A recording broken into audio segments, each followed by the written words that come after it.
ባቅላባ አሰራር በ20 ደቂቃ ውሸቴን 20 ደቂቃ አይሆንም። ኤኒዌይ ባቅላባ መብላት እንጂ መስራት የማትችሉ ሰዎች የመስራት አላማ ካላችሁ ፕሊዝ ቁጭ በሉና ቪዲዮውን ይዩት። በጣም ቀላል ነው። 1/7ቱን ፒኖሽት አድርጌ ቅቤ ነው የቀለጠ ቅቤ ያረኩበት። አንዳንድ ማድረግ ትችላላችሁ። አንድ እያረጋችሁ እየቀባችሁ አንድ እያረጋችሁ ማድረግ ትችላላችሁ። ግን በጣም ሰነፍ ነኝ። ሰነፍ እንኳን አይደለም ነው ሾርት ከት እጠቀማለሁ። ሰው የተፈጨ ለውዝ ነው አሁን እዚህ ጋር እያረኩ ያለሁት። 1/7 ቂጣ አረኩኝ፣ ቅቤ አረኩኝ፣ የተፈጨ ኦቾሎኒ አረኩበት። ከዛ የቀረኝን ፊሎሺፕ 1/7 አረጌ ድጋሚ በሹካ በሳሁት። ከዛ እዚሁ ላይ እንዳለ ከታትፋችሁ ካበሰላችሁት ውስጡም እንዲበስል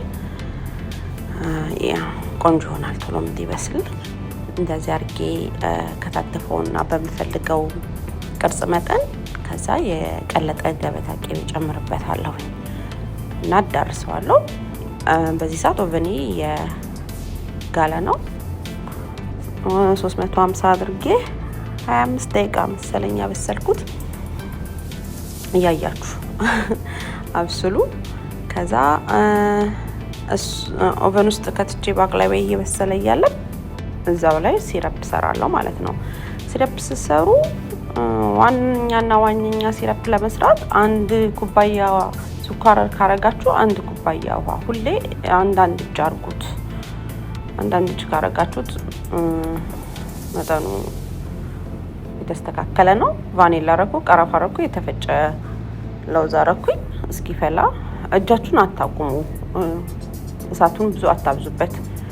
ሎ አርጉት እና በቃ ሲፈላ መዋሃዱ ነው የሚያስፈልገው። ሲዋሃድ ማውረድ ነው።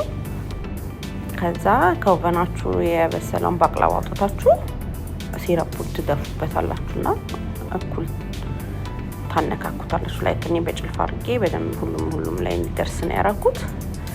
ያ በሲት ባቅላባ በጣም ቀላል ስራ ነው፣ ግን ብዙም አትስሩ፣ ያወፍራል። ቴንክ ዩ። ላይክ ሼር አድርጉልኝ። አመሰግናለሁ።